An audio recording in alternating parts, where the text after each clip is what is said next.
Hallo, vi sidder her i bussen. Længe tilbage. Nå. Vi er lidt ked af det, fordi vi kunne ikke få FIFA til Nintendo Switch. Den eneste måde at spille FIFA på, det er at vi giver 100 kroner for en account, hvor vi så mister FIFA igen. Efter der er en eller anden motherfucker, der køber det. Så det er noget bullshit. Ellers så græder vi lige nu. Prøv at finde en løsning. Fordi at vi har sgu ikke lige helt løst, eller Erik er for dårlig til at spille Mario, vil jeg sige. Ja, vi ses i den næste vlog. Hvad er det der vlog? I vloggen, vi er her, vi har halv times pause. Hvad spiser du? Jeg sidder lige og fodrer sådan en sandwich. Okay. Det er nu 2 timer og 30 minutter siden. Hej, 2 sekunder siden. Ja, jeg er der. 2 timer og 30 minutter siden vi startede jagten efter FIFA. Den nærmeste Elgiganten og Power, det er 10 km væk. Det er bare lige en lille gåtur i den her halv times pause. Men det skal nok blive godt. Vi skal ind og spille noget Mario Kart nu. Hey vloggen, det er nu 2,5 timer siden vi startede vores jagt efter FIFA. Vi er i Berlin nu. Vi er på hotellet. Vi er nået frem. Det var en rejse på cirka 11 timer. Og Erik han har allerede noget at spise. Vi andre vi skal hen og have noget at spise også. Ja. Erik han var preppet. Det er jeg bare. I dag har vi den 8. september 2025.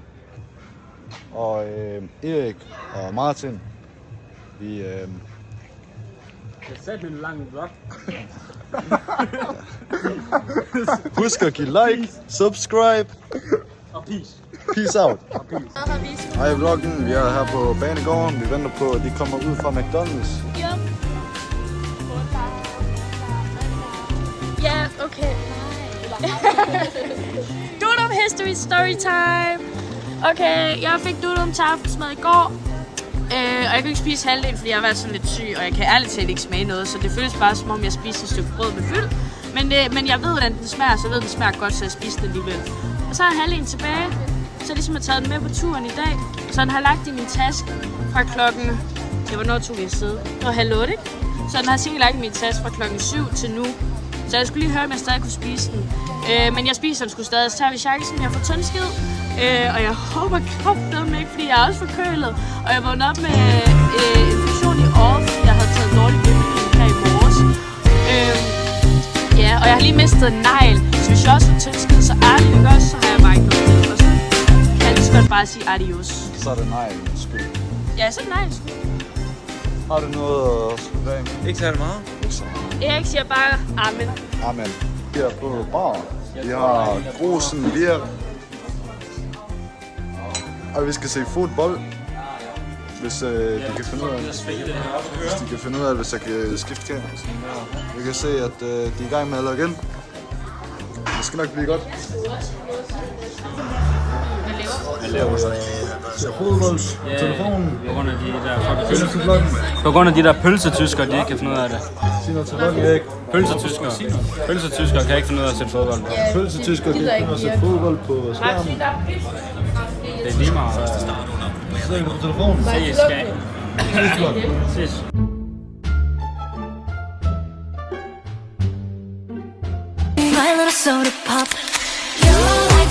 Jeg er så glad for min syg. Hallo. Vi er på vej ud for at cykle. Vi er i en bus fuld med støj. Yes. Vi skulle lige ind og se Berlinermuren. Yes, og jeg har lige fået røvfuld af Thomas. Jeg er ikke mødt op 5 minutter før, fordi jeg valgte at skide. Så Det skal der jo også til nogle gange. åbenbart ikke fra min side. Hvornår er vi hen ved stedet? Pas. Hvis der kommer endnu en ulykke, så er det jo begrænset, hvor meget tid det er. Men vi skal ud og cykle med specialklassen. Og der er ingen, der har lyst til at cykle, udover lige os to. Ja. Udover lige mig så. Det er sgu træls. Ja, det skal nok blive godt. Og så når jeg sgu ikke. Altså, er der trapper op i tårnet eller elevator? Jeg tror det. Elevator. Helt klart trapper. Jeg tror det. Hej vloggen. Det er nu 26 timer siden vi startede vores jagt efter FIFA. Og vi har først nu fundet et sted, hvor vi kan købe FIFA.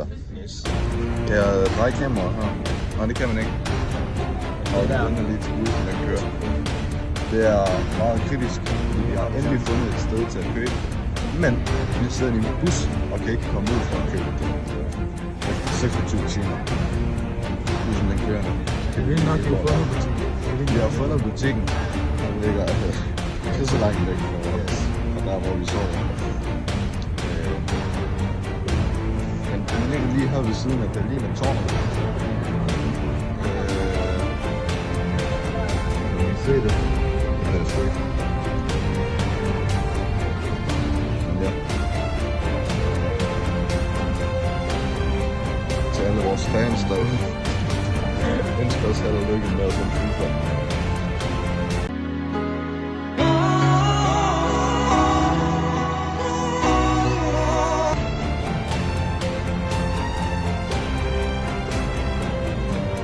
I vloggen.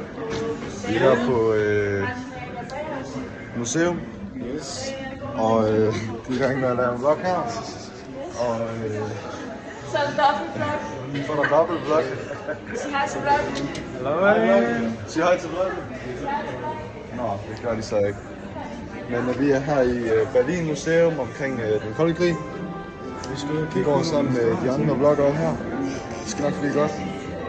Sig noget til kameraet. Der er ikke så meget at sige. Der er ikke så meget at Jeg sige. tror bare, at det bliver fedt. Jamen, vi tror, det bliver meget fedt. Vi finder ud af det.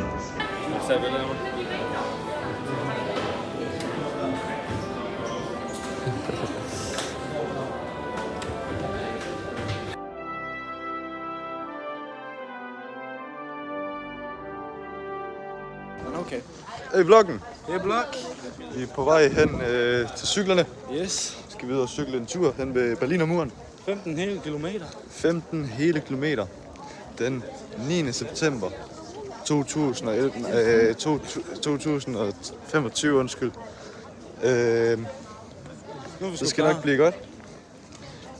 Jeg skal demonstrere over for Erik, at mine ben de er stærkere end hans. Det finder vi ud af, Og Martin. han skal prøve at demonstrere det samme for mig. Det finder vi Det ud skal af. nok blive spændende. Ciao. Hey vloggen, vi er ude og cykle nu. Sammen med Erik. Vi er på vej hen til Berlinermuren, ja. Jeg har været ude og købe vand. Jeg deler det bare med Erik, fordi at jeg er Jesus. Men ja, det skal nok blive godt. Vi er ude og cykle. Damecykler. Fantastisk. Det er til næste vlog.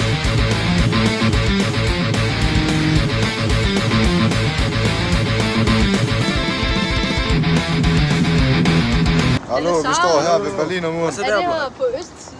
Jamen lige nu, Vi der går- står vi på et stykke af Berlinermuren. Vi går over på den anden side, så kan I se, hvordan muren den var dengang. Det er langt. Fordi den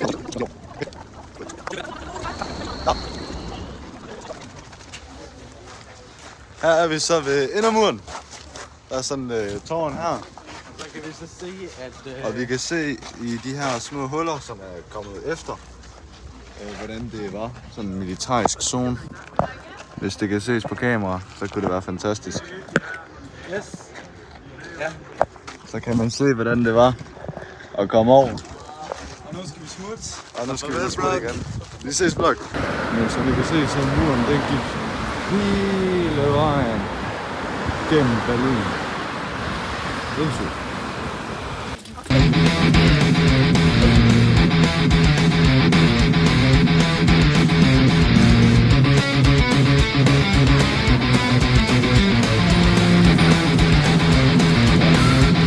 Jeg har cyklet nu og er på vej ud. Forhåbentlig så kan vi købe FIFA nu. Vi håber. Vi håber. Men vi har cyklet 2 timer. Hvordan har dine ben det? Så det er fint nok. Det Det har har været en mine hyggelig også. tur. Det var en meget hyggelig tur. Bedre end i Hobro, fordi at i Hobro så er der bare bakker. Det var der heldigvis ikke her. Så det var fantastisk. Det er det, vi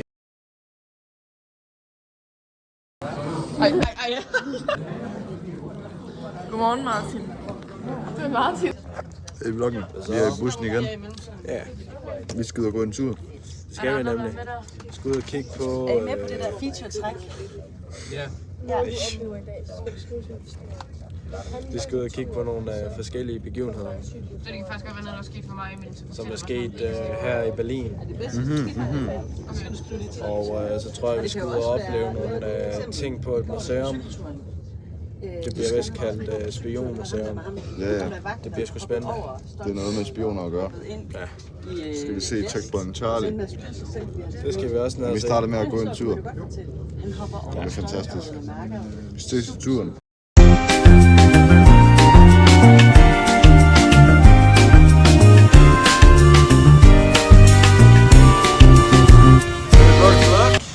Vi er her ved det jødiske, hvad hedder det? Det ved jeg faktisk ikke, hvad man kalder det.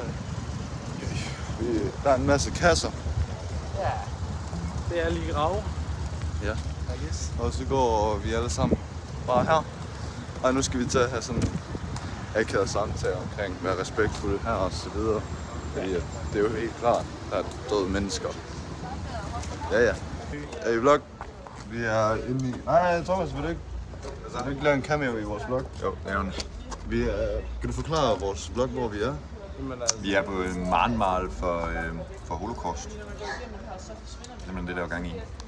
Det er nogle høje betonsten, firkanter. Ja? Sig noget til vloggen. Hola, Espanol Ronja. Det er ikke min, man skal hejle her, Ronja. Ej. Så ja, vi kan så se er det det meningen, at man forskellige skal fare gange. vildt hernede. Vi for siger at blive 4 er efterladt. allerede faret vildt, faktisk. For at blive efterladt. Ja, som I kan se, så kan vi ikke få øje på nogen som helst. Og vi var sådan, 18 mennesker, der gik ind. Men ja, ses vloggen. Er I vloggen? Nej, Vi har lige været i museum. på en pause også. Det skulle være det hyggeligt. Vi har købt nogle souvenirs. Jeg viser lige den ting. Så har købt nogle kommunistlejder. Og så fandt vi ud af, at fodboldtrøjer, det skal man bare ikke købe her i Tyskland. Det er mig. Og heller ikke fodboldting. Det er bare skide dyrt. Og vi har spist venezolansk arepa. Det smager også godt. Det var meget lækkert. Det var sgu ikke dårligt. Ja. Så er der sgu ikke sket så meget, så skal vi til videre. Vi skal til det. Vi skal ind på Stars Fængsel eller sådan noget eller andet. Ja da. Det er så et museum, tror jeg. Vi skal på mere museum. Jeg tror, det var jødemuseum. Det er det vel egentlig også, men bare noget overvågning. Ja. af en art. Ciao.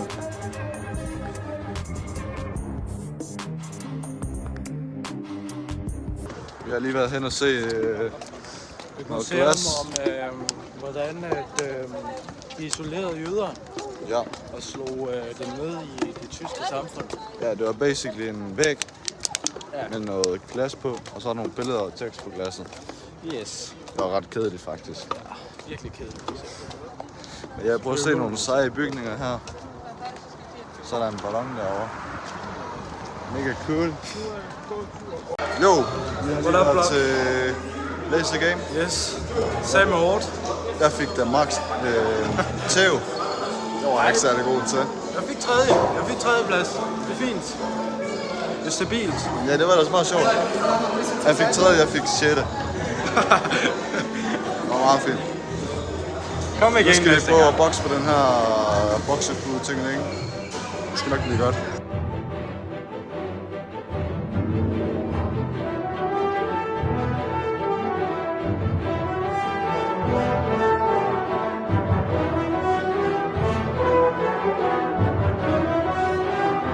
Hey, vlog. Ja, Toget den forkerte retning. Og nu er vi i en kæmpe station. Altså, gigantisk.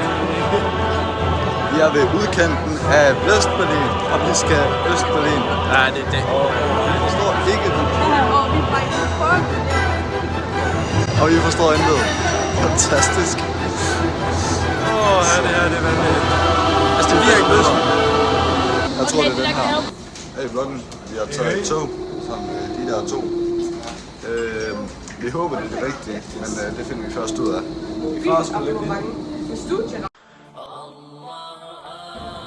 Hey Blok, Hey, vloggen. nu er vi inde i en moské, og vi skal sådan forklare jer lidt om, hvad vores holdning er til den her moské, og hvad vi synes om det. Så jeg vil sådan først sige, jeg ved ikke med dig, men jeg synes godt nok, at det er faktisk et flot sted. Det er et rigtig flot sted. Faktisk en flot skulptur og indstilling, de har bygget det her på. Det har været en stor investering af penge. Ja. Og også, at de har gjort det i hånden. Det synes jeg sgu, det er vildt gjort. Men Vi har ikke filmet inde i selve moskeen af ren respekt. Ja. Vi står lige udenfor, hvor vi kan se hvordan sådan skulpturen den er bygget op af det her sted her. Det er meget pænt, men jeg ved ikke, hvad jeg giver stedet. Hvad tror du, vi giver stjerner? Ikke ja.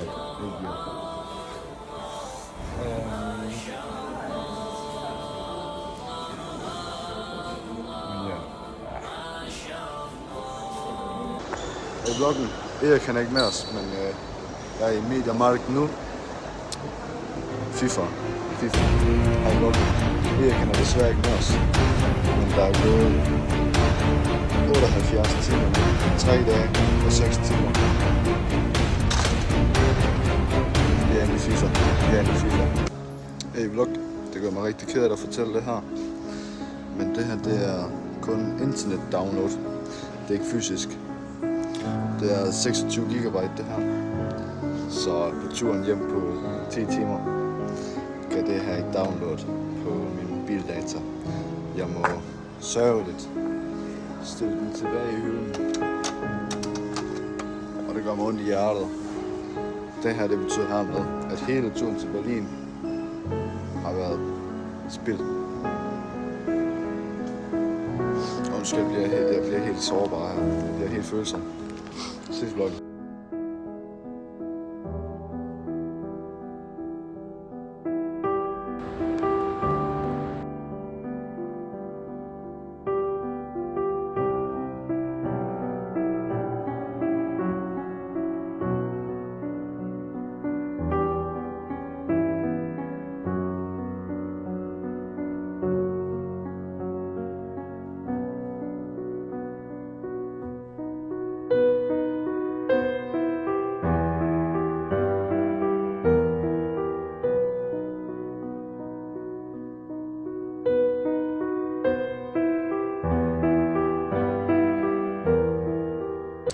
Hey vloggen, Så flot. vi fik ikke FIFA, men se hvor vi er. Nej, det vil jeg næsten sige, det er bedre end FIFA det her. Nej, det er vi ikke. Nej, overhovedet ikke. Men det skulle... vi glemmer FIFA sådan nogle gange. Lidt med at være her. Havde vi haft FIFA, så havde vi ikke engang kigget udsigten, så havde vi siddet her og spillet FIFA. Så undgåede vi faktisk også en scam. Ja, vi gik og betalte 30 euro for at gå derop, og så fik vi samme syn. Okay, næsten samme syn her for 6. For 6 euro, okay? Jeg skulle sige, det er tjent. Det er tjent. Ja. Vi skulle tjene nemt. Hey Blok, vi er Martin med. Ja, vi vil bare lige fortælle, at vi maybe farede vildt ude på gaden, men fandt den rette vej. 4% strøm på telefonen. Hvad har vi lavet? Og så synes jeg, Martin han skal fortælle, hvad vi har lavet. Vi har været på sekundær sidemission. Vi så sådan et kunstprojekt med en eller anden skør pige, som siger, at hun kan læse fremtiden med kort. Så gik vi derind for at tjekke. Og så fandt vi ud af, at det kostede 50 euro for at læse vores fremtid. Vi snusede bare lige lidt derinde. Og det er altså lige lovligt expenses. Og vi har ondt i vores fødder nu. Nu er vi på vej hen til Meeting Point for at blive hentet af bussen og køre hjem til kedeligt i Hobro igen. Så det bliver sgu alt. Vi har også spist en kebab. Og vi har... Nej, ikke noget. Vi har været inde og skide i Santander. Vi gik ind og lå som om vi skulle kigge på en telefon. Men i virkeligheden så skulle vi bare op og skide. Så Ja. Det bliver vist alt for Berlin. Jamen have det.